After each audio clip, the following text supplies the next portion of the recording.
किसी भी retail software में सबसे पहला काम आइटम्स की डेफिनेशन है, यानी वो आइटम जिसकी आप ख़रीदो फ़रोख्त करें।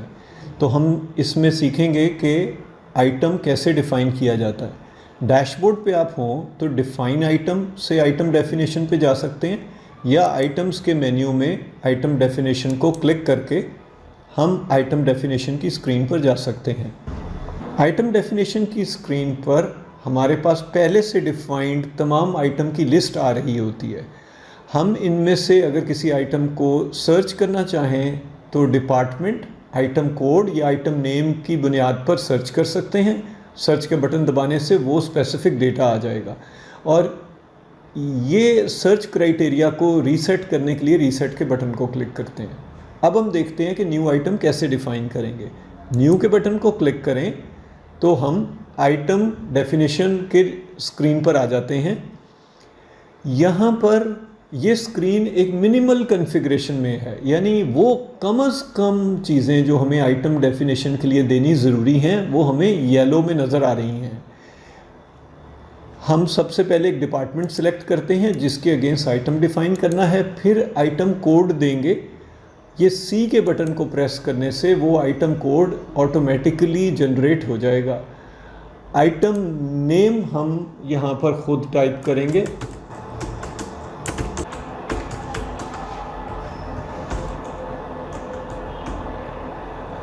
आइटम नेम के बाद उसकी कॉस्ट प्राइस देंगे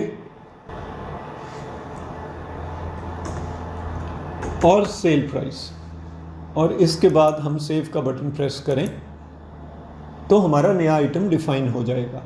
हम आइटम के बारे में और इन्फॉर्मेशन भी दे सकते हैं, जिस तरह आइटम की पिक्चर ऐड कर सकते हैं, आइटम की डिस्क्रिप्शन ऐड कर सकते हैं।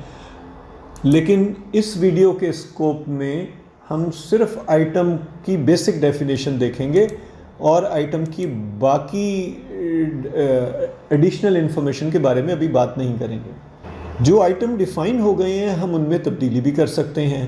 किसी भी आइटम को हम डबल क्लिक करके एडिट मोड में खोल सकते हैं, या आइटम सेलेक्ट करें और एडिट का बटन प्रेस करें तो आइटम एडिट मोड में आ जाएगा। हम जो रिक्वायर्ड इन्फॉर्मेशन तब्दील करनी हो वो कर सकते हैं।